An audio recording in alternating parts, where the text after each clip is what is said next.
हाँ तो मित्रों, यूपीएससी के अंदर मेंस में क्या चल रहा है। देखिए, 2025 के मई महीने में उन्होंने प्रीलिम्स ली थी। 100 क्वेश्चन जो होते हैं एमसीक्यू जीएस के। उसके बाद जून, जुलाई और अगस्त अगस्त में 22 तारीख से इनका मेंस का परीक्षा शुरू हो गया है। जीएस के 4 पेपर हो चुके हैं। निबंध का पेपर हो गया, ऑप्शनल के अभी बाकी अगले हफ्ते होंगे। तो इकोनॉमी कैसा रहा देखते हैं। हाँ तो मेंस 2025 के अंदर इकोनॉमी के क्वेश्चंस का क्या रुख था, उम्मीद के मुताबिक आए, विपरीत आए, मॉडल आंसर, ये सब अभी हम देखते हैं। देखिए, प्रीलिम्स में जो इकोनॉमी पूछी जाती है और मेंस में जो इकोनॉमी पूछी जाती है उसमें थोड़ा फ़र्क है। जो इकोनॉमी हम 6 पिलर में पढ़ते हैं उसमें सबसे पहला पिलर है मनी, बैंकिंग, फाइनेंस, इंश्योरेंस, मतलब ये RBI, bitcoin, UPI, share market, insurance, pension. तो प्रीलिम्स में आप पाएंगे कि जो भी 100 सवाल आते हैं उसमें से good number of question, significantly हर साल 6-7 सवाल तो इधर से निकल के आते हैं। तो प्रीलिम में ये पिलर उपयोगी है, लेकिन मेंस में उल्टा चलता है। मेंस में इसके बारे में शायद ही कुछ पूछते हैं। तो ट्रेंड यही था और ट्रेंड के हिसाब से ही आया कि पहले पिलर में से कुछ नहीं पूछा, 0 मार्क, तो उम्मीद के मुताबिक रहा।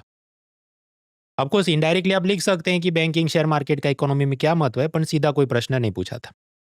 दूसरा, सेकंड पिलर जो होता है बजट, टैक्सेशन, जीएसटी वगैरह। नॉर्मली प्रीलिम्स में इसमें बहुत कम सवाल आते हैं, कुछ तो ऐसे साल गए कुछ नहीं पूछा। लेकिन 2025 का प्रीलिम थोड़ा अलग था, उम्मीद से विपरीत था कि उसमें से ये बजट, टैक्सेशन के ही 6 सवाल पूछ लिए और उसमें 2 तो फॉर्मूला वाले क्वेश्चन थे, फिजिकल डेफिसिट और मैथ्स गिनना था आपको। खैर, तो that was second pillar in prelims. Mains में हम बात करें तो दूसरे पिलर में से 30 मार्क के सवाल आए, हालांकि उम्मीद के मुताबिक इतना तो आते रहता है। बाकी जो भी पिलर है, इंटरनेशनल ट्रेड, तो ऑफकोर्स देखिए मेंस पेपर 2 के अंदर, जीएस मेंस पेपर 2 में पॉलिटी, आईआर ये सब है। अब उसमें strategic, geopolitics, Bharat, Myanmar, Russia, ये सब पूछा जाता है। इकोनॉमी के साथ जुड़े कुछ इंटरनेशनल ट्रेड के सवाल आते हैं, तो इस बार 10-1 मार्क का आया था कि ये टैरिफ वॉर क्या चल रहा है और उसमें भारत ने क्या करना चाहिए। तो उम्मीद के मुताबिक okay. Then comes pillar 4, sectors of economy क्या है, एग्रीकल्चर, मैन्युफैक्चरिंग, सर्विस सेक्टर। अब क्योंकि मेंस पेपर 3 में agriculture, food processing industry, MSP, ये सब खुद में एक सिलेबस का टॉपिक है और बाकी भी इसमें जीडीपी वगैरह आप ऐड करते हैं तो हर साल इसमें से सिग्निफिकेंट नंबर ऑफ क्वेश्चन आते हैं। तो उम्मीद के मुताबिक इस बार भी 90 मार्क्स का तो इसमें ये पिलर 4 में से आ गया। Pillar 5, infrastructure, hit and miss, कुछ साल कुछ नहीं आता, कुछ साल पूछ लेते हैं, तो इस बार करीब 20 मार्क के सवाल थे। Lastly pillar 6, human resource development, poverty, इसमें से भी ज़्यादा सवाल मेंस में आते हैं। इसका कारण ये है कि देखिए मेंस पेपर 2 के अंदर भी पुअर सेक्शन, वीकर सेक्शन और उसके लिए सरकार की पॉलिसी ये मुद्दा है, और मेंस पेपर 3 के अंदर भी इंक्लूसिव ग्रोथ एक मुद्दा है। तो दोनों को आप कंबाइन करते हैं तो करीब 60 मार्क के क्वेश्चन ये छठे पिलर से भी आए थे। तो अगर पैटर्न वाइज या ब्रेकअप वाइज मैं कहूँ या टॉपिक वाइज डिस्ट्रीब्यूशन, तो कुछ भी इसमें आश्चर्य करे ऐसा नहीं है, उम्मीद के मुताबिक है। तो मेंस इकोनॉमी, मतलब मैं बात कर रहा हूँ मेंस पेपर 1, 2, 3, 4 की, उसमें क्या रहा।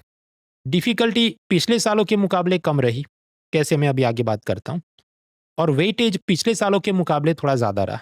पिछले सालों में समझो करीब 150 से 180 मार्क का आता था पेपर 1, 2, 3, 4 कंबाइन करके। इस बार 210 मार्क का आया। मतलब आप समझिए जीएस के कितने 4 पेपर हैं, हर एक पेपर 250 मार्क का है, तो 1000 मार्क का जो है टोटल जीएस, उसमें से 210 मार्क का इकोनॉमी था। कैसे अभी आगे गिनते हैं। देखिए कितना मार्क का पूछा गया ये तो निर्भर करता है कि एक्सेल जगलिंग कौन कर रहा है, एक्सेल शीट कौन बना रहा है। पॉलिटी का टीचर बना है वो क्या पॉलिटी ज़्यादा पूछा, इकोनॉमी वाला बना है इकोनॉमी ज़्यादा पूछा, और दूसरा किसको क्या टूल किट चलानी है। फॉर एग्जाम्पल कि अगर मैं इकोनॉमी नहीं और ये करंट अफेयर्स पढ़ा रहा होता, तो मैं क्या करूँगा कि ये जो जियो पॉलिटिक्स या टैरिफ वॉर ट्रम्प का पूछा गया तो मैं कहूँगा ये इकोनॉमी भी नहीं है, इंटरनेशनल रिलेशन भी नहीं है, ये तो करंट अफेयर्स है। तो ये टूल किट चलते रहती है। खैर, फिर भी क्लासिफिकेशन मेरा किस हिसाब से रहता है मैं आपको बताऊँ। देखिए यूपीएससी का मेंस पेपर 1, उसमें क्या आता है, history, geography and society.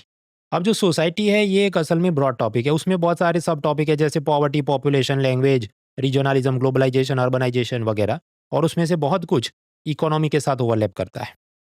For example ये 2025 मेंस के पेपर 1 में पूछा गया, वीडियो पॉज करके आप देखें, 3, 2, 1, कि स्मार्ट सिटी अर्बन पॉवर्टी में कैसे उसका एंगल है, कैसे मदद करता है, उसे सॉल्व करता है। अब सिलेबस के हिसाब से प्योर गिनो तो अच्छा सोसाइटी और अर्बनाइजेशन के बारे में पूछा है, लेकिन सवाल तो जो है अल्टीमेटली गवर्नमेंट की स्कीम है और गरीबी का पूछा है।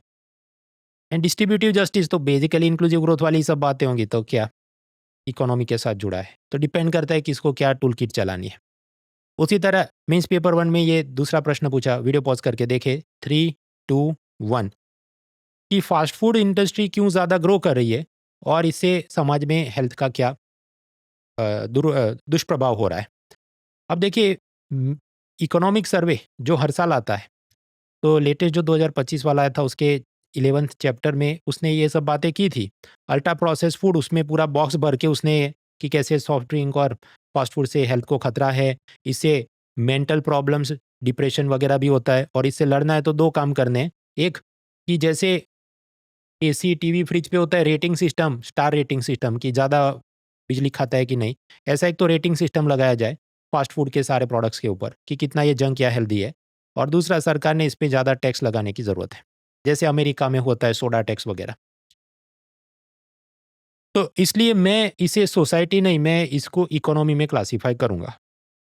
आपके यहाँ इतने एग्ज़ाम खत्म होने के बाद तुम क्लासीफाई पर तुमने पढ़ाया था कि नहीं? जब यहाँ पढ़ाया था मेरा जो मेंस का हैंडआउट है, उसके अंदर पिलर 6 पेज 639 के अंदर ये जनरल उसकी जो भी मतलब इकोनॉमिक सर्वे के ऑब्जर्वेशन थे मैंने डाले थे। आपको रियल एग्जाम में पूछा जाए तो आपको लंबा पूछा है तो खुद की भी थोड़ी डेप्थ और कैपेसिटी होनी चाहिए कि इन पॉइंट्स को आगे बढ़ाकर कैसे आप जवाब में खींचते हैं। अनदर क्वेश्चन, मेंस पेपर 1 में मुद्दा है ग्लोबलाइजेशन। अब आप वीडियो पॉज करके ये वाला भी क्वेश्चन देखिए। 3, 2, 1 ये क्या कह रहा है कि ग्लोबलाइजेशन से केवल कंज्यूमर कल्चर ही होता है और कुछ नहीं होता है। मतलब आपको क्या लिखना है कि अच्छा ये तो नेगेटिव है लेकिन कुछ पॉजिटिव बातें भी ग्लोबलाइजेशन वैश्वीकरण के चलते भारत के समाज में होती है। तो ये भी सब पिलर 3 के नाम पे ग्लोबलाइजेशन में ये वाले एंगल्स भी मैंने कवर किए हैं कि क्या पॉजिटिव नेगेटिव अपनी इकोनॉमी पर ग्लोबलाइजेशन का प्रभाव, सोसाइटी पर, महिलाओं पर, बुजुर्गों पर, बच्चों पर। तो ये सब 4 पेज भर के उधर दिया है ये मेरे मेंस के हैंडआउट में। तो जब कंबाइन करे तो हाँ, ये भी इकोनॉमी के अंदर ओवरलैप हो गया। फिर चलिए मेंस पेपर 1 में तो मैंने जस्टिफाई किया। मेंस पेपर 2 के अंदर इंटरनेशनल रिलेशन के नाम पे ये टैरिफ वॉर वगैरह पूछा, इकोनॉमी में गिन रहा हूँ। और वीकर सेक्शन, पॉवर्टी, ये सब वहाँ पर भी पूछा जाता है तो वापस मैं कुछ सवाल गिन रहा हूँ। मेंस पेपर 3 में तो इकोनॉमी, एग्रीकल्चर, एमएसपी ये सब खुद से मुद्दा है, गिन लिया। इस बार इंटरेस्टिंगली जो मेंस पेपर 4 है एथिक्स, उसमें भी इकोनॉमी पूछ लिया। वीडियो पॉज करके आप देखिए 3, 2, 1 प्रश्न क्या है कि भारत को थर्ड लार्जेस्ट इकोनॉमी बनाना है तो हमें क्या करना चाहिए? मतलब अकाउंटेबिलिटी बढ़ाने की ज़रूरत है, स्टॉप लीकेजेस, ये कोर उसके थीम है, उसके आसपास बात करो। तो पॉलिटी गवर्नेंस के रूप में भी उसको देख सकते हैं, इकोनॉमी के रूप में भी देख सकते हैं कि डायरेक्ट बेनिफिट ट्रांसफ़र है या ई गवर्नेंस के नाम पे इतनी सारी ऐप्स और पोर्टल्स और सब कंप्लेंट मैकेनिज्म बनाई गई है। इकोनॉमिक सर्वे ने खुद कहा कि भारत के अंदर इकोनॉमिक पॉलिसी अनसर्टेनिटी है। मतलब आज कुछ कहते हैं, पब्लिक विरोध करे, 2 दिन बाद पॉलिसी चेंज कर देते हैं। इसके चलते भारत में इन्वेस्टर कम आते हैं क्योंकि उनको अकाउंटेबिलिटी लगती नहीं है, भारत सरकार का कुछ नक्की नहीं, आज एक चीज़ बोलेंगे कल दूसरा कर देंगे। पब्लिक प्राइवेट पार्टनरशिप के नाम पे ये सब एयरपोर्ट खुले, उसमें बहुत ज़्यादा फीस ली जाती है, पार्किंग से लेके हर चीज़ में। लेकिन उसे भी कैसे फाइनेंशियली वो बिज़नेसमैन को फ़ायदा भी कराना चाहिए, आम जनता की सुखाकारी भी बढ़नी चाहिए और जीडीपी में, इंफ्रास्ट्रक्चर डेवलपमेंट में मदद भी करना चाहिए। तो ये सबको बैलेंस करना, मतलब ये सारी आप बातें करेंगे तो अपने आप ये जवाब सॉल्व हो जाता है। और ये मैंने पढ़ा है, हाँ पढ़ा है, मेंस के जो खासकर पिलर 4 और 5 के हैंडआउट हैं, उसको आप कंबाइन करें, उसकी नॉलेज को, ईज़िली मैनेजेबल। तो हम ये बात कर रहे थे कि कितने मार्क्स का पूछा गया, तो डिपेंड करता है एक्सेल जगलिंग और टूल किट किसको क्या करनी है। मैं ये कह रहा हूँ कि 210 मार्क का economy out of 1000 marks of GS 1, 2, 3, 4 पूछा गया है। बाकी एक्चुअल हम सिस्टमैटिक एनालिसिस करें कि 6 पिलर में कौन सा कम ज़्यादा पूछा 2016 से लेके 25 तक, ये सब इधर दिया है, लेकिन स्लाइड शायद आपको दिखे नहीं क्योंकि बहुत छोटे फ़ॉन्ट्स हैं इसमें। खैर, तो 210 मार्क्स का वेटेज मैं दे रहा हूँ। डिफ़िकल्टी के हिसाब से मेरा ये कहना है कि 2025 में जो इकोनॉमी पूछी गई, वो पहले से आसान थी। डिफ़िकल्टी कम हुई है। इसका मैं आपको कारण बताऊँ, 2018 में इन्होंने पूछा कि बजट में long term capital gains tax और डिविडेंड डिस्ट्रीब्यूशन टैक्स में क्या चेंज किया? नॉर्मली ऐसा टैक्स में क्या चेंज किया, ऐसा चार्टर्ड अकाउंटेंट टाइप का पूछने का रिवाज नहीं था। तो लोग इतना बारीक तैयार करके नहीं जाएँगे, वो मेनली तैयार करेंगे इनकम टैक्स के स्लैब में क्या हुआ, सब्सिडी क्या, फिस्कल डेफिसिट क्या। तो ये ऐसा प्रश्न था कि आपको नहीं पता है तो आप उसमें कुछ लिख ही नहीं सकते। ऑफ कोर्स कुछ लोग गपबाजी करेंगे, बोल बच्चन करेंगे कि ईज़ ऑफ पेइंग टैक्सेस और ये सब फला-ढिमका टैक्स टेररिज्म कम हुआ है। पर अगर हार्डकोर आप बात उसमें नहीं है आपके पास पॉइंट्स के कितने परसेंटेज चेंज किया, कौन-सी चीज़ पे लगेगा, नहीं लगेगा, तब तक आपको मार्क्स मिलने हैं नहीं। तो ऐसे टफ क्वेश्चन पूछे जाते थे, उसके मुकाबले 2025 में आप समझिए कोई ऐसा सवाल नहीं कि आप स्किप करके आएँ। जो भी प्रीलिम पास करके गया है तो उसको कुछ ना कुछ इकोनॉमी का वो पता ही होगा जो वो मेंस में लिख पाएगा। ऐसे सरल सवाल इस बार है। ऑफ कोर्स कॉम्पिटिशन है तो सरल भी टफ ही होगा क्योंकि आपको बाकी लोगों से थोड़ा बेहतर लिखना है, but compare to previous years थोड़ा सरल है।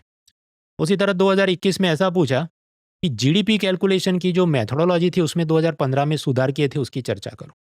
ये वाला टॉपिक मैंने खुद पढ़ाना बंद कर दिया था क्योंकि 2015 के जो रिफॉर्म्स हैं 2021 तक आते आते वो सब पुराना मुद्दा हो गया था। इतनी टेक्निकल बातों में जाने का मुझे उपयोग नहीं लगा, लेकिन उन्होंने पूछा था तो ये भी ऐसा है कि आपको स्किप करना पड़े। 2023 में उन्होंने पूछा कि जो बेरोजगारी नापी जाती है उसके सर्वे की मेथड में क्या सुधार की जरूरत है। मतलब बेरोजगारी कम करनी ऐसा नहीं पूछा, उन्होंने पूछा कि इसको कैलकुलेट जो करते हैं उसकी मेथड में क्या चेंज करें। ये भी टफ क्वेश्चन क्योंकि इकोनॉमिक सर्वे में 2-4 लाइनें बॉक्स में लिखी थी, लेकिन इतना बारीक हम पढ़ के नहीं गए थे। तो पिछले वर्षों में तो ये हो रहा था कि कुछ ऐसे 1-2 सवाल आ जाए कि आपको स्किप ही कर देना पड़े। उसके मुकाबले 2025 में ऐसा कोई क्रेजी क्वेश्चन नहीं, जितने पूछे गए करीब 17 सवाल है 210 मार्क्स के, हर एक में आप मतलब प्रीलिम पास करके जो गया है कुछ ना कुछ लिख के आ सकता है। However it is not an easy paper. देखिए डिफ़िकल्टी क्या है, सापेक्ष है, तो पिछले सालों के मुकाबले कम है डिफ़िकल्ट, लेकिन ईज़ी तो आप इसलिए नहीं बोल सकते क्योंकि आपको हर एक चीज़ जो पूछी गई 150 से 250 वर्ड में लिखनी है। तो ऐसे कई टॉपिक आ जाते हैं कि शायद आपके पास उसमें कंटेंट हो 2-3 लाइन का, लेकिन जवाब खींच के करना हो 150 वर्ड्स का। 1-2 एग्ज़ाम्पल देखते हैं नेक्स्ट स्लाइड में। प्रीलिम्स की जो लोग तैयारी करके गए थे और जिन्होंने पास किया है उनको याद होगा कि नीति आयोग ने एक फिजिकल हेल्थ इंडेक्स बनाया था कि कौन से राज्य में कितना उनका फिजिकल डेफिसिट और फाइनेंशियल मिसमैनेजमेंट है, और इसमें ओडिशा को बेस्ट रैंकिंग मिला था और पंजाब को सबसे घटिया रैंकिंग मिला था। ये चीज़ मैंने पढ़ी थी, सब मंथली करंट अफेयर्स मैगजीन में दी थी। प्रीलिम्स के लिए हम इतना पढ़ के गए थे। अब आप समझिए आपको पता कितना है, 2-3 लाइन का पता है कि अच्छा नीति आयोग का रिपोर्ट है, ओडिशा बेस्ट पंजाब वर्स्ट। इन्होंने जो क्वेश्चन मेंस में पूछा वो ऐसा है कि आपको 250 वर्ड्स में खींच के लिखना है। आप वीडियो पॉज करके क्वेश्चन पढ़िए पहले। 3, 2, 1। हाँ, तो फिजिकल डेफिसिट का ये जो फिजिकल हेल्थ इंडेक्स बनाया है तो उससे आप परफॉर्मेंस कैसे मॉनिटर करेंगे और राज्य इसके हिसाब से कैसे तमीज से और इज्जत से और डिसिप्लिन के साथ अपना काम करेंगे। 250 वर्ड्स में लिखिए। 250 वर्ड्स मतलब कैसी बात है कि आपके पास एक पेज, दूसरा पेज, तीसरा और चौथा भी आधा करना पड़े, डिपेंड करता है कि आपकी फॉन्ट साइज क्या है, लाइन स्पेसिंग क्या है। तो लगभग 3 से 4 पेज भर के लिखोगे तब जाके 250 वर्ड्स होते हैं। ऑफ कोर्स इतना कैसे खींच के लिखेंगे उसकी भी ट्रिक्स टेक्निक हम लोग सीखेंगे आगे, but yes it is challenging. कि 2025 का पेपर एक और कारण से थोड़ा विचित्र है कि जो योजनाएं बंद हो गई थी 2025 में उनके बारे में पूछा। 2 बड़ी योजनाएं बंद हो गई थी, एक स्मार्ट सिटी और दूसरी प्रोडक्शन लिंक्ड इंसेंटिव स्कीम। लेकिन फिर भी यूपीएससी ने इसके प्रश्न पूछे, स्मार्ट सिटी से गरीबी कैसे दूर होगी और ये प्रोडक्शन लिंक्ड इंसेंटिव स्कीम है, इसमें क्या सुधार की जरूरत है। और स्मार्ट सिटी तो पता नहीं यूपीएससी एग्जामिनर को मतलब क्या ही डर फिल्म के एसआरके की तरह किरण किरण छाती पे लिख दिया है स्मार्ट सिटी। अब तक नहीं तो 3 से 4 बार इन्होंने स्मार्ट सिटी पूछा है, जबकि योजना तो इतनी दम है नहीं या उतना तो जोरदार उसमें काम दिखता भी नहीं है आपको ग्राउंड पे। वीडियो पॉज करके आप देखिए 3 से 4 बार उन्होंने प्रश्न पूछे हैं। मतलब स्मार्ट सिटी के बारे में इनका ऑब्सेशन देखिए कि 2016 में तो 2 सवाल पूछ लिए थे, एक स्मार्ट सिटी खुद और दूसरा कि ये रूरबन और पूरा मिशन के साथ कंपेयर करो। 2015 में भी पूछा था कि स्मार्ट सिटी और स्मार्ट विलेज दोनों चाहिए, और फिर 2025 में फिर से पूछ लिया कि स्मार्ट सिटी से गरीबी कैसे दूर होगी। तो इतना ऑब्सेशन क्यों है? मुझे लगता है कि जो भी ये प्रोफेसर ने पेपर सेट किया उसका एक आध पीएचडी का स्टूडेंट होगा जो स्मार्ट सिटी पे थीसिस लिख रहा होगा, तो ये उसका देखता होगा और फिर इसको पूरा दिन यही दिमाग में चलता होगा। क्वेश्चन बैंक अपडेट करने की ज़रूरत है। खैर, तो मैं आपको बता रहा था डिफ़िकल्टी पहले के मुकाबले कम है, लेकिन एकदम ईज़ी तो नहीं बोल सकते क्योंकि आपको जवाब 150-250 वर्ड्स में लिखने होते हैं। कुछ बार ऐसे टॉपिक्स जो आपने कम पढ़े होते हैं या जो चर्चा में कम होते हैं उसके बारे में लिखना होता है। ऐसा एक और प्रश्न कि प्रीलिम्स में आपको 2-3 लाइन का पता और मेंस में इन्होंने लंबा पूछ लिया। वीडियो पॉज करके देखें। 3, 2, 1। हाँ, तो मित्रों ये जो ह्यूमन डेवलपमेंट इंडेक्स है और इनइक्वालिटी एडजस्टेड वाला ह्यूमन डेवलपमेंट इंडेक्स प्रीलिम्स में लोग पढ़ के जाते हैं, मतलब जो सीरियस है वो तो पढ़ के जाता है, लेकिन 2-3 लाइन का ज्ञान नहीं। इसने सीधा मेंस में क्या गया, तुम 150 वर्ड्स के अंदर लिखो। तो इसे चलिए सॉल्व करते हैं कि आप कैसे हैंडल करेंगे ऐसे प्रश्नों को। देखिए, पहले मैं आपको थोड़ी थियरी बताता हूँ और उसके बाद इसको कैसे हैंडल करेंगे 150 वर्ड्स में समझते हैं। यूएनडीपी नाम की संस्था जो इसका नॉर्मल ह्यूमन डेवलपमेंट इंडेक्स है, आपको पता है कि हेल्थ, एजुकेशन और स्टैंडर्ड ऑफ लिविंग, उसका आप एवरेज निकालते हैं, पर नॉर्मल वाला नहीं कि H+E+S डिवाइड बाई 3, ऐसा एरिथमेटिक मीन नहीं है ये ज्योमेट्रिक मीन है। ज्योमेट्रिक मीन मतलब क्या, इसका क्यूब रूट निकालना है। हाँ, तो भारत में हेल्थ के नाम पे लाइफ एक्सपेक्टेंसी लोग एवरेज 72 ईयर्स तक जीते हैं। एजुकेशन के नाम पे 7 से 13 साल तक पढ़ाई करते हैं। स्टैंडर्ड ऑफ लिविंग के नाम पे $9,000 हर साल कमाते हैं एवरेज। तो इन तीनों का आप जब क्यूब रूट निकालेंगे तो भारत का नंबर कुछ आएगा, मार्क्स स्कोर आएगा 0.6, और फिर आप रैंकिंग बनाओगे उस हिसाब से तो करीब 130 अपना रैंक बन जाता है। अब इधर कैलकुलेटर लेके मत बैठना कि ये तीनों का क्यूब रूट करते हैं तो 0.685 तो नहीं आता है। देखिए, मैं आपको बता रहा हूँ, फॉर्मूला उससे ज़्यादा कॉम्प्लिकेटेड है, ये तो हमें बेसिक समझ में आपको दे रहा हूँ। तो 0 से लेके 1 का स्कोर बन सकता है HDI फॉर्मूला में। भारत का स्कोर कितना है? 0.6। सबसे बेस्ट स्कोर 0.9 आया आइसलैंड का, तो उसको फर्स्ट रैंक मिला। और उसके बाद ये अमेरिका, चीन वगैरह, भारत का रैंक 130 आया। और आश्चर्य की बात है कि बांग्लादेश का भी सेम रैंक आया, क्योंकि उसके भी सेम मार्क्स है 0.6। खैर, अब ये जो ह्यूमन डेवलपमेंट इंडेक्स है, अपना 130 रैंक आया, लेकिन फिर भी ये हमारे समाज और सोसाइटी के बारे में क्लियर पिक्चर आपको नहीं देता। क्योंकि अब देखिए, इसमें हमने लिख दिया कि हेल्थ, भारत के लोग एवरेज 72 ईयर्स जीते हैं, लेकिन ज़रूरी नहीं, ये गरीब आदमी हो सकता है 50-55 पे मर जाए, और अदानी हो सकता है 90 to 100 ईयर्स भी जिए, क्योंकि उसको जितना अच्छा खाना मिलता है, मेडिकल केयर मिलती है। Same goes for education, same for standard of living, कि गरीब आदमी नहीं हो सकता कि $9,000 कमाता हो और अंबानी बहुत अरबों ट्रिलियंस डॉलर्स में कमाता हो। तो क्योंकि ये एक एवरेज है, जियोमेट्रिक एवरेज है, तो ये जो असमानता है, इसको ये मास्क कर देता है, छिपा देता है, इस पे एक आवरण लगा देता है। तो HDI हमें क्लियर पिक्चर नहीं देता है। Then what is the solution? कि हमें ये जो समाज के भीतर असमानता, इनइक्वालिटी है, उसके सामने इसे एडजस्ट करना चाहिए। तो मान लीजिए नॉर्मल हमारा स्कोर बन गया 0.6, लेकिन जब आप ये असमानता को एडजस्ट करेंगे, कैसे? जैसे इनकम का स्टैंडर्ड ऑफ लिविंग हमने निकाला, तो उसमें गिनी कोएफिशिएंट से आप एडजस्ट करो। गिनी कोएफिशिएंट क्या है? कुछ दिनों पहले मैंने वो नोबिता आयरन मैन का वीडियो बनाया था, देख लेना। हाँ, तो उस हिसाब से एडजस्ट करो, तो पता चले भारत का स्कोर मुश्किल से 0.4 ही आ रहा है। और हमने जो स्कोर बनाया वो कैसा है? 1 के करीब जाए तो हार्ट इमोजी है, और 0 के करीब जाए तो थोड़ा सैड इमोजी है, क्योंकि इसका मतलब कि भारत में ह्यूमन डेवलपमेंट इतना भी जोरदार नहीं हुआ है। हाँ, तो मैंने आपको थियरी तो बता दी, अब आप क्वेश्चन फिर से पढ़िए। 3, 2, 1। चैलेंज क्या है? मैंने आपको बताया, वो तो 2-3 लाइन का मुद्दा है थियरी का। इसने पूछा है 150 वर्ड्स में, मतलब करीब 1.5 पेज आपको लिखना पड़ेगा। अब ये जो जवाब लिखना है, कैसे हैंडल करेंगे ये मैं आपको बताऊं। और उसमें हमें आदर्शवाद की पीपूड़ी नहीं बजानी है। देखिए, आदर्शवाद की पीपूड़ी कैसी होती है कि तुमको ये लिखना चाहिए, वो लिखना चाहिए, तुम्हारा ये डायमेंशन मिसिंग है, इसलिए यूपीएससी तुमको फेल कर देगा। ये जो पूरी पीआर टूल किट है, ये दिल्ली कोचिंग माफियों की होती है। फियर मॉन्गरिंग, आपको डरा के उनको कोर्स बेचना होता है। और आदर्शवाद की पीपूड़ी ये इसलिए नहीं चल सकती कि रियल एग्जाम में इतना कभी हम याद करके रट के नहीं जा सकते। तो देखिए, हमारे पास जो मुद्दा है, करीब 2 लाइन का ही मुद्दा है। बहुत खींच के एक डेटा होगा कि 130 भारत का रैंक आया है, और बांग्लादेश का भी उतना रैंक है। बहुत खींच के याद आया आइसलैंड का नंबर 1 है। तो अपने पास बर्गर में माल सिर्फ इतना है, और ये कहता है नहीं है, इतना बड़ा बर्गर बना के तुम दो। तो क्या करेंगे? डरना नहीं है इसमें। सॉल्यूशन ये है कि आपको पैडिंग करना होगा, कि ये बर्गर के बीच आपको ज़्यादा सब्जी, टमाटर, ये सब डालना होगा। पैडिंग ऐसे होगा कि इंट्रोडक्शन में आप जो यूएनडीपी के बारे में थोड़ा ज़्यादा लिख देंगे। बॉडी के अंदर आप दोनों को कंपेयर करेंगे, HDI और human development index versus inequality adjusted index. तो कंपेयर करेंगे, फिर बॉडी 2 में फिर से इसको अप्रिशिएट करेंगे कि इनइक्वालिटी वाला क्यों बेहतर है। फिर कंक्लूजन में आप वापस अप्रिशिएट करेंगे कि हाँ भाई, ये बहुत इंपॉर्टेंट है। ऑफकोर्स, मतलब बोल बच्चन भी नहीं करना है। मैं आपको लॉजिकली बताता हूँ कि इसको कैसे खींचेंगे, और उसको ये भी ना लगे इवैल्यूएटर को कि आप ज़बरदस्ती का खींच रहे हैं। लेट अस सी। तो सबसे पहले हमें ये जवाब का इंट्रोडक्शन करना है। इंट्रोडक्शन नॉर्मली इकोनॉमी में 3 तरीके से हो सकते हैं। आप डिफाइन करें, तो डिफाइन आप HDI कर सकते हैं, लेकिन उसकी ज़रूरत नहीं है, क्योंकि ये असल में इनइक्वालिटी एडजस्टेड और आगे की बात है। बेसिक बहुत जाने की भी ज़रूरत नहीं है। आप ओरिजिन से शुरुआत कर सकते हैं।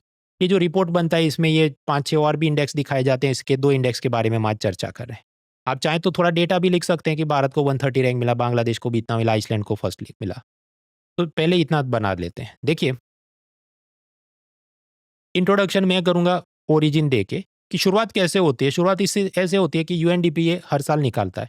सो annually UNDP release a human development report, और उसके अंदर निम्न सूचकांक दिए जाते हैं। क्या? एचडीआई, इनइक्वालिटी एडजस्टेड, फिर gender development, gender inequality, multi dimensional poverty.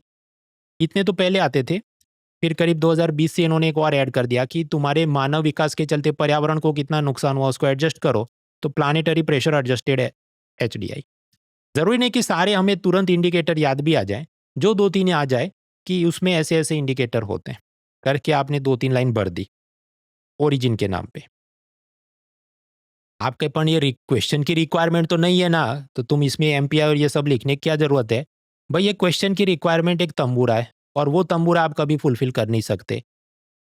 मतलब जो वर्ड लिमिट पूछी है, तो फिर वर्ड लिमिट और कायदे से लिखने जाओगे तो 50 वर्ड का आपके पास कंटेंट होगा। तो फालतू की ना तो आदर्शवाद की पीपूड़ी बजानी चाहिए, नहीं तो ये क्वेश्चन की रिक्वायरमेंट है उसका तंबूरा बजाना चाहिए। देखिए, यूपीएससी परीक्षा खासकर मेंस और इंटरव्यू, ऐसा नहीं है कि मुकेश और रफ़ी के बीच कौन अच्छा गा सकता है उसको कंपेयर करके किसी एक को सिलेक्ट करेंगे, नो। क्योंकि कश्मीर से कन्याकुमारी सब लोग कोई फुल पढ़ के नहीं जा सकता, इतना लंबा सिलेबस है। तो यो हनी सिंह और बादशाह के बीच जो कम बेसुरा गाएगा वही बेस्ट सिंगर है। यूपीएससी के अंदर भी सेम सिद्धांत है कि मेंस और इंटरव्यू में आप दूसरे लोग खराब लिखेंगे, आप उनसे कम खराब लिखेंगे, आप टॉपर हैं। ये फालतूगिरी में आप ना पढ़ें, और ऐसा जो आपको डरा रहा है उन लोगों से आप बचें। कमिंग बैक, तो हमने इंट्रोडक्शन तो कर दिया। इसमें मैंने एचडीआई को डिफाइन इसलिए नहीं किया क्योंकि बॉडी में मैं जब कंपैरिजन चालू करूंगा तो फॉर्मूला वापस लिखूंगा तो उधर मुझे भरना ही है, तो बहुत ज़्यादा रिपीटेटिव उसे ना लगे इसलिए मैंने अवॉइड किया। अब बॉडी में हम क्या करेंगे, एक तो टेबल बना के ह्यूमन डेवलपमेंट इंडेक्स और इनइक्वालिटी एडजस्टेड वाला, ये दोनों को साइड बाय साइड कंपेयर करेंगे, एक बात। और दूसरा, बॉडी पार्ट 2 के अंदर हम ज़्यादा प्रशंसा करेंगे कि ये IHDI वो कैसे ज़्यादा बेहतर है। तो देखिए, टेबल आप बनाएंगे, टेबल में क्या, एक तरफ HDI उसकी आप फॉर्मूला लिखेंगे, IHDI में क्या कि इसको इनइक्वालिटी से एडजस्ट करते हैं, ऐसी बात होगी। फिर थोड़ा और आपका दिमाग चल जाए तो आप 0 से 1 के स्केल की बात करेंगे, और कि यहाँ पर इनइक्वालिटी से एडजस्ट करते हैं तो ये 0 की तरफ ज़्यादा चला जाए तो हमें पता चलता है कि असमानता ज़्यादा है। डिपेंड करता है आपकी कितनी इंटेलेक्चुअल डेप्थ है, आप इसको खींच सकते हैं। फिर बॉडी पार्ट 2 में आपको बात करनी है कि IHDI से हमें क्या मदद मिल सकती है, या भारत के लिए ज़्यादा उपयोगी कैसे। तो एक तो हम असमानता नाप सकते हैं। आपके असमानता नापने का तो गिनी कोएफिशिएंट भी था ना, लेकिन समझो वो सिर्फ पैसों की असमानता नापता है। इधर आपको हेल्थ और एजुकेशन की भी असमानता पता चल जाती है, क्योंकि ये थोड़ा ब्रॉड है। इस हिसाब से आपको जो भी डेटा मिले तो आप डिबेट कर सकते हैं, कंपैरिजन कर सकते हैं कि जैसे बांग्लादेश और भारत का HDI रैंक तो सेम है, लेकिन IHDI इनइक्वालिटी से एडजस्ट करो तो बांग्लादेश भारत से थोड़ा आगे इंप्रूव दिखता है, वहाँ असमानता थोड़ी कम है। उस हिसाब से सरकार टारगेटेड पॉलिसी मेकिंग कर सकती है कि हेल्थ, एजुकेशन कौन सी जगह पर हम लैग कर रहे हैं अपने पड़ोसियों के मुकाबले, या रैंक हमारे आसपास वाले जो हैं उनके मुकाबले, और उस पर टारगेटेड इंटरवेंशन सरकार करे। टारगेटेड इंटरवेंशन, तो ऐसे कीवर्ड्स आपको फीड करने चाहिए, comparison, measurement, policy making, targeted intervention, ताकि थोड़ा उसे लगे कि पढ़ा लिखा आदमी है।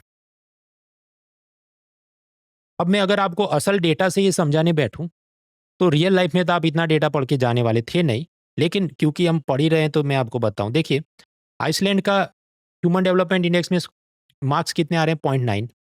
उसको आप इनइक्वालिटी से एडजस्ट भी करो तो उसका स्कोर फॉल हो जाना चाहिए, कम हो जाना चाहिए, लेकिन बहुत थोड़ा ही गिरावट आता है कि 0.923, मतलब मुश्किल से 5% उसका लो आया है, और इसका रैंक 1 है, मतलब ये सबसे बेस्ट आदर्श स्थिति होनी चाहिए। बांग्लादेश के केस में देखिए, इसका HDI था 0.685, इनइक्वालिटी से एडजस्ट किया तो 0.482, मतलब 29% गिरावट। भारत के केस में क्या है, गिरावट ज़्यादा है कि नॉर्मल HDI अपना उतना ही है 0.685, बांग्लादेश जितना, लेकिन इनइक्वालिटी से एडजस्ट करो तो क्या होता है 0.475, और ये जीरो के जितने करीब जाए तो सैड इमोजी है, तो 30% फॉल, जो ज़्यादा दुख की बात है। तो अगर कायदे से, तमीज़ से, इज्जत से ये जवाब लिखना हो तो आपको ऐसा डेटा सेट लिख के उसमें बताना पड़े कि क्यों ये हमें ज़्यादा क्लियर पिक्चर देता है। लेकिन रियल एग्जाम में ये सब पॉसिबल नहीं, इसलिए मैंने आपको आगे बताया, आदर्शवाद की पूरी मत बचाओ, क्वेश्चन की रिक्वायरमेंट का तंबूरा भी फुलफिल करने मत बैठो। आप चैट जीपीटी या ग्रॉक को पूछेंगे तो वो आपको ऐसा सब डेटा सेट दे सकता है, पर वो सब रियल एग्जाम में तो आप लेके नहीं जाने वाले थे ना। आगे बढ़ो। खैर, इससे हमें मदद क्या मिलती है? भले आपको पूरा डेटा याद ना हो, आप ये लिख सकते हैं कि it helps us in making realistic goals या रियलिस्टिक बेंचमार्क्स। देखिए, हमने अभी क्या पढ़ा कि भारत के अंदर 30% गैप है एचडीआई और आईएचडीआई के बीच। तो आदर्शवाद में क्या होना चाहिए कि जीरो हो जाना चाहिए ये गैप, कि जितना एचडीआई का स्कोर है मान लो 0.6, तो आईएचडीआई का भी उतना ही आना चाहिए। तो हम कहें कि कोई गैप नहीं, जीरो गैप। लेकिन वो रियल लाइफ में पॉसिबल नहीं। जस्ट लाइक आप बहुत ज़्यादा मसल बिल्डिंग करें तो भी आप हल्क तो नहीं बन सकते ना, क्योंकि वो तो काल्पनिक बात है। लेकिन आप आर्नोल्ड जितना तो बन ही सकते हैं, क्योंकि आर्नोल्ड खुद हो चुका है, तो उतनी बॉडी तो कोई आदमी बना सकता है जो भी कसरत करके स्टीरॉयड लेके। तो आइसलैंड को हम कहें वो आर्नोल्ड है, तो वहां पर क्या गैप है? सिर्फ 5%। उससे बियॉन्ड जाके जीरो तो कोई ला नहीं सकता। तो हमें जो आइडियलिज्म को परस्यू करना चाहिए या जो बेंचमार्क बिठाना चाहिए वो क्या, कि हमारा जो गैप है 30% उसको कम करके वी शुड स्ट्राइव फॉर 5%। तो इसलिए वो रियलिस्टिक पॉलिसी बनाने में, रियलिस्टिक टारगेटेड इंटरवेंशन करने में मदद करता है। क्योंकि एक हद से ज़्यादा आप समझो हेल्थ या एजुकेशन या किसी सेक्टर में पैसा दे दिया तो जीरो तो असमानता कभी होनी नहीं है, लेकिन हमें बेंचमार्क मिल जाते हैं। तो इसके आसपास भी आप बोल बच्चन करेंगे तो आपकी वर्ड लिमिट 150 जो बढ़ना है उसके करीब आएंगे। हाँ, तो वापस आते, क्वेश्चन था, इंट्रोडक्शन दे दिया, बॉडी में टेबल कंपेयर करके ये बताया आपने आईएचडीआई कैसे ज़्यादा बेहतर है with special reference to India, और उसके अंदर इंक्लूसिव का ग्रोथ का ये अच्छा इंडिकेटर बन सकता है। देखिए, इधर और पैडिंग के लिए ये जो इंक्लूसिव ग्रोथ है, इसकी डेफिनेशन वगैरह तो लिख के भी आप उसको ज़्यादा लंबा कर सकते हैं। इतनी तो आदमी में खुद भी समझ होनी चाहिए अगर सच में मेंस की तैयारी करके गया है। Now let us conclude finally. Conclusion क्या होगा कि हाँ, ये आईएचडीआई बहुत अच्छा इंडिकेटर है, उसको मॉनिटर करना चाहिए, उसका डेटा देख के हमें रिफॉर्म लेने चाहिए, ताकि 2047 तक जो विकसित भारत का संकल्प है, डेवलप्ड इंडिया, उसे हम साकार कर सकें। तो कंक्लूजन अगेन वर्ड लिमिट को फुलफिल करने के लिए आप ये कर सकते हैं कि देखिए, GDP at market exchange rate के हिसाब से भारत विश्व की चौथी लार्जेस्ट इकोनॉमी है। लेकिन फिर भी जापान जो हमसे पीछे है, उसको डेवलप नेशन बोला जाता है, भारत को कोई डेवलप नेशन नहीं मानता। क्यों? अलग अलग कारण है कि health, education, standard of living, बहुत सारे पैमाने देखे जाते हैं। तो ये भी तो बात है ना, एचडीआई और इनइक्वालिटी एडजस्टेड दोनों के अंदर अपना तो प्रदर्शन खराब है, 130 के आसपास रहेंगे। तो we have to monitor and reduce this gap, और उसके लिए आईएचडीआई पे फोकस करना और उस हिसाब से रिफॉर्म्स लेना बहुत ज़रूरी है। It is the need of the hour, ताकि हम 2047 तक डेवलप कंट्री बन सके। तो हमारे पास केवल 2-3 लाइन की ही थियरी थी, लेकिन फिर भी हमने जवाब 150 वर्ड्स तक खींच दिया। ऑफकोर्स अभी मैं बता रहा हूँ तो आपको आसान लगे, क्योंकि मैं आपको सीधे जवाब पे ले जा रहा हूँ। रियल एग्जाम में ये टफ हो जाता है, क्योंकि ये एक सवाल है, ऐसे 20 सवाल होते हैं। तो आपको ये न्यूज़पेपर पढ़ें, दूसरी इतर किताबें पढ़ें, उससे अपनी वोकेबुलरी और आर्टिकुलेशन स्किल को डेवलप करें, तो आप ऐसी बोल बच्चन कर सकते हैं। और वो भी ऐसी बोल बच्चन जो किसी को इरिटेट ना करे, उसको लगे आपने प्रश्न के हिसाब से जवाब लिखा है। देखिए, मैं इसका exact word by word answer भी मैंने बनाया है, लेकिन मैं इसको ये पावर पॉइंट या स्लाइड में डालूंगा तो आप मोबाइल स्क्रीन से देखिए, आपको कुछ दिखेगा नहीं, उसमें बहुत छोटा फॉन्ट हो जाएगा। कोई चिंता मत करिए, ये जो वीडियो मैंने अपलोड किया है उसके नीचे डिस्क्रिप्शन होगा, तो डिस्क्रिप्शन में टाइम स्टैम्प और जो भी वगैरह, उसके थोड़ा नीचे जाके आप डिस्क्रिप्शन पढ़ना, तो मैंने ये पूरा जवाब वहाँ पर पेस्ट किया है। अब कुछ मेरा जो जवाब होगा वो टाइट 150 वर्ड्स में नहीं होगा, वो उससे थोड़ा ज़्यादा होगा, मे बी 200-300 शब्द। क्योंकि समझिए, मैं आपको अगर 5 मुद्दे सिखाऊंगा तो आप 3 याद करके लिख के जा सकते हैं। मैं आपको सिर्फ 3 ही सिखाऊंगा तो आप 1-2 ही लिख के जा पाएंगे। इसलिए मेरा जवाब, जो आइडियल मॉडल आंसर मैं बनाता हूँ, थोड़ा लंबा रहता है। हाँ, तो इसको देख लेना नीचे। अब ये तो एक सवाल हमने सॉल्व किया, आईएचडीआई वाला। कुल मिलाकर ऐसे 17 सवाल हैं, 210 मार्क के। मैंने ये सोचा था पहले कि सारा कुछ एक ही वीडियो में मैं डाल दूंगा, लेकिन इसमें होगा ये कि फिर मैं सुकून से एक-एक क्वेश्चन पर ऐसे फाइनल नुआंसेस पे चर्चा नहीं कर पाऊंगा। क्योंकि क्या, इतना एग्ज़ाम कल परसों ख़त्म हुई है, 17 सवालों की इतनी अच्छी पावर पॉइंट मुझे खुद से बनानी हो, उसमें क्या गलती है और क्या नुआंसेस होंगे, इट टेक्स टाइम। तो जल्दबाजी में मैं करने जाऊँगा तो क्वालिटी से कॉम्प्रोमाइज़ होगा। और दूसरा, ऐसा एक ही वीडियो होगा मान लीजिए 2-3 घंटे का, तो आप भी उसको पूरा ध्यान से देखेंगे नहीं। और तीसरा, कि मुझे हर एक क्वेश्चन पर जो सर्च इंजन में प्रेजेंस मिलनी चाहिए, वो भी मेरी कम बनेगी। क्योंकि समझो, इसको 1 डालो, 10 डालो, मेंस के वीडियो के व्यूज़ कम ही आने हैं, कि मान लो इस पहले वीडियो के 10,000 व्यू आए, दूसरे के आएँगे 6,000, करते-करते आखिरी वीडियो होगा उसके तो 4-5 हज़ार व्यू ही हो, राइट? तो ज़्यादा लेफ्ट राइट करने से मैं कोई ज़्यादा इसमें पेजू कमा लूँगा या पैसा कमा लूँगा, ऐसा है नहीं। तो सुकून से हम करते हैं ताकि अच्छी क्वालिटी से मैं एक-एक वीडियो डाल सकूँ जिसमें हर एक बारीकी की बात हो। तो इसलिए एक क्वेश्चन का एक वीडियो बनाने का मेरा इरादा है। कुछ ऐसे क्वेश्चन है बहुत आसान है तो उसका वीडियो भी नहीं, मैं सीधा शॉर्ट बना दूँगा। हालाँकि मित्रों, इसके बाद जो नेक्स्ट वीडियो मैं बनाऊँगा वो मेंस का नहीं होगा, वो प्रीलिम्स या करंट अफेयर्स की इकोनॉमी टॉपिक का होगा। इसका कारण ये है कि समझो मैं 17 क्वेश्चन के 17 वीडियो कंटिन्यूअसली डालूँगा, तो व्यूज़ कैसे आएँगे 5,000 10,000। तो यूट्यूब एल्गोरिदम को लगेगा इसका चैनल ही बर्बाद है, तो वो जो रिकमेंडेड लिस्ट और वगैरह साइड बार का पुश मिलता है वो मुझे कम मिलेगा। क्योंकि आप समझिए कोचिंग के धंधे में टीचर कितना अच्छा पढ़ाता है, उसका कोई रेलेवेंस नहीं है। आपके व्यूज़ कितने आते हैं, आपके सब्सक्राइबर कितने हैं, इस हिसाब से टीचर की इज़्ज़त और कद नापा जाता है। तो एल्गोरिदम के विक्टिम है हम लोग। इस कारण से नेक्स्ट वीडियो जो आएगा वो मेंस का नहीं होगा, वापस प्रीलिम और करंट अफेयर्स का होगा। इसका मतलब ये नहीं कि मैं कुछ पढ़ाता नहीं मेंस का। मेंस का डेडिकेटेड अलग कोर्स है, लेकिन वो फीस वाला चीज़ है, यूट्यूब पे वो सब ज्ञान, व्यूज़ भी कम आते, पैसे भी कम। तो प्रीलिम्स इकोनॉमी के लिए मेरा कोर्स ऑलरेडी मैं जुलाई की 17 तारीख को लॉन्च कर चुका हूँ और हर हफ्ते उसके लाइव क्लासेस होते हैं। तो उसमें पहला पिलर तो कंप्लीट हो चुका है। अभी 28 तारीख से मेरा मेंस का कोर्स शुरू होगा। उसमें हम लोग pillar 1 money banking, finance, insurance का मेंस का पढ़ेंगे। तो ये ऐसा अलग-अलग तुम क्यों कर रहे हो? देखिए, पैटर्न ये है कि 17 जुलाई से लेके मिडल अगस्त तक मैंने पिलर 1 मतलब मनी बैंकिंग, फाइनेंस, इंश्योरेंस, ये यूपीआई, बिटकॉइन खत्म किया। तो प्रीलिम्स का उतना पढ़ा। अभी मेंस का कोर्स अलग है, एक ही सब्सक्रिप्शन में सब आ जाता है, लेकिन उसमें ये अगस्त का लास्ट वीक जो 28 तारीख है, उससे लेके हम ये सब पिलर 1 का मेंस का पढ़ेंगे। फिर जैसे ही वो खत्म होगा तो सितंबर से मैं सेकंड पिलर बजट टैक्सेशन पढ़ाऊँगा प्रीलिम्स के कोर्स में। फिर वो जैसे खत्म होगा तो मेंस के कोर्स में मेंस का सेम चैप्टर, उसमें मेंस के अलग आयाम है वो पढ़ाऊँगा। ऐसा पिंग-पोंग ये चलते रहेगा all the way up to दिसंबर तक आपका दोनों ही चीज़ें कंप्लीट हो जाएँगी, प्रीलिम्स और मेंस दोनों। आप कहें तो भाई एक ही कोर्स रखते ना तुम, 2 अलग क्यों किए हैं? 2 अलग करने का एक खास कारण है कि प्रीलिम्स के कोर्स की हैंडआउट और क्विज़ अलग रहती है, मेंस के कोर्स की हैंडआउट और क्विज़ अलग रहती है। इससे फ़ायदा ये है कि आपका रिवीजन का फ्लो आसान रह जाता है कि मेंस की अगली रात आपको प्रीलिम वाला हैंडआउट नहीं देखना है और प्रीलिम की अगली रात आपको मेंस वाला हैंडआउट नहीं देखना है। और 2 प्लेलिस्ट अलग होंगी, रिकॉर्डेड, मतलब अभी तो मैं लाइव पढ़ा रहा हूँ, लेकिन अगले साल जब आप रिवाइज़ करेंगे, आप रिकॉर्डेड देख रहे हैं, तो 2 अलग प्लेलिस्ट होगी, तो आप रिवीजन भी एफिशिएंटली कर सकते हैं कि अच्छा मुझे वो टॉपिक याद नहीं आ रहा है, मुझे वीडियो देख। तो एफिशिएंट रिवीजन के लिए मैंने ऐसे 2 अलग कोर्स करे हैं, लेकिन 2 अलग फ़ीस नहीं देनी है, एक ही सब्सक्रिप्शन में सब आ गया। टाइमिंग ये होती है कि गुरु, शुक्र, शनि, रवि क्लास होते हैं और बुधवार को टेस्ट होती है। रात को 9 बजे मैं क्लास रखता हूँ ताकि working professional, home makers, college student सब कोई उसको अटेंड कर सके। पहले कोई एनसीईआरटी या कुछ पढ़ के आने की ज़रूरत नहीं, आप ज़ीरो से आ सकते हैं एंड यू कैन बेनिफिट।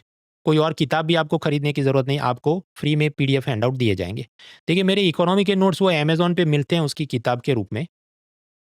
पण 2 बातें हैं, ये जो बुक है वो केवल प्रीलिम्स के टॉपिक्स डील करती है। जो मेंस का है उसका मेरा अभी प्रिंटेड बुक कोई है नहीं, मेंस के हैंडआउट में पीडीएफ स्वरूप में देता हूँ और वो सब फ्री में आपको मिल जाता है कोर्स जॉइन करने पे।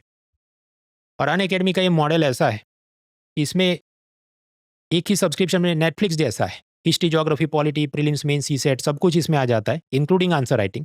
और हिंदी भी बैचेज़ हैं, इंग्लिश भी, और इंग्लिश मीडियम के भी बैचेज़ हैं। अपने सुकून के हिसाब से आप देख सकते हैं, एक ही सब्सक्रिप्शन में। फीस उसकी रहती है, डिपेंड करता है ऑफर कैसा चला है। अभी जैसे आज़ादी का ऑफर चला तो करीब 17,000 में था, अभी वो ऑफर खत्म हो गया तो 19,000 में। लेकिन जब आप इसको देखें कि एक तो लाइव क्लासेस आपको मिल रहे हैं, mains answer writing with evaluation इसमें शामिल है, जीएस भी शामिल, सीसेट भी शामिल। बाकी बहुत सारे इंस्टीट्यूट हैं वो आपको कहेंगे नहीं सीसेट का अलग पैसा है, मेंस का अलग पैसा है, इसमें ऐसा कुछ नहीं। तो केवल 19,999 में 2026 तक की पूरी आपकी तैयारी आपको मिलती है। उसके आगे भी हमारे बैचेज़ है 27-28 वगैरह के लिए, उसकी फीस थोड़ी ज़्यादा होगी। बट डिस्काउंट कोड आप याद रखिए muna.org। तो मिलते हैं अगले वीडियो में। Let's crack it. Unacademy. Let's crack it.